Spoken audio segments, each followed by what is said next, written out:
دو صحابہ تھے، دونوں گہرے دوست تھے، بہت ہی گہرے دوست، مدینے کے رہنے والے۔ اس میں سے ایک صحابی تجارت کے لیے جا رہے تھے اور ان کے گھر بار میں ان کی بیوی تھی بس، اور کچھ نہیں۔ تو اپنے دوست سے کہا کہ میں جا رہا ہوں، مجھے آنے میں تاخیر ہو سکتی ہے، میرے گھر پر اگر کبھی سودا سلف لانے کی ضرورت پیش آئی تو میری بیوی کو یہ پہنچا دینا، ساز و سامان۔ یہ کہہ کر کے وہ تجارت پہ چلے گئے۔ جو دوست صحابی تھے، دیکھیں صحابہ کے بہت سارے کام امت کے لیے درس ہیں، قیامت تک آنے والے مسلمانوں کے لیے وہ مشعل راہ ہیں۔ تو وہ جو دوست صحابی تھے سودا سلف لے کر کے گھر جایا کرتے تھے اپنے دوست کی بیوی کو پہنچانے کے لیے۔ ایک دن ایسا ہوا کہ شیطان نے ورغلایا اور سودا سلف سامان لے کر گھر گئے۔ ان کی خاتون باہر آئی دوست کی، انہوں نے اس خاتون کا صرف ہاتھ پکڑ لیا اور وہ عورت چونکہ مدینے کی رہنے والی صحابیہ ہیں، اپنا ہاتھ تو چھڑا لیا لیکن وہ چیخ مار کر رونے لگی کہ جس پر میرے شوہر نے سب سے زیادہ اعتماد کیا، تم تو جگری دوست بھائی کی طرح تھے، ہاتھ کیسے بڑھا دیا؟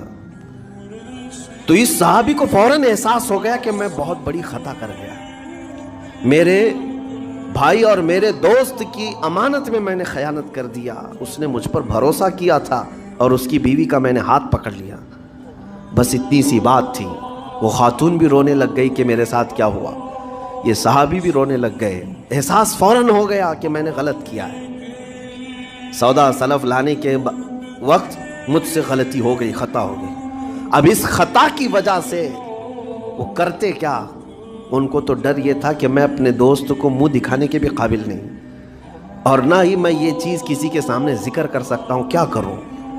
تو مدینہ چھوڑ کر کے چلے گئے پہاڑیوں میں، اور بغیر کھانا پانی سب کچھ بھی نہیں تھا، پہاڑیوں کے بیچوں بیچ رہنے لگے اور صرف روتے تھے اور گر جاتے تھے اور کمزوری آ گئی جسم میں، اٹھنے پھرنے کی بھی طاقت نہیں تھی۔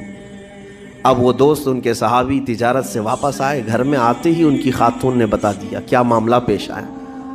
وہ بہت جلال میں آئے اور کہا کہ میرا دل ٹوٹ گیا، آج میری کمر ٹوٹ گئی، جس کے ساتھ ہم نے پوری زندگی بتائی آج اس نے میری عورت کے ساتھ ایسا کیسے کیا؟ بہرحال انسان ہے، خطا ہوتی ہے، انسان ہے، بھولنا اور خطا کرنا اس کی عادت ہے۔ اب ان کو دل میں تو بہت تکلیف ہوئی، کروں کیا؟ لیکن وہ صحابی تھے، انہوں نے کہا یہ معاملہ سیدھے حضور پاک کی بارگاہ میں رکھتا ہوں، کہا کہ میں سزا دوں گا یا پھر جو ہے ان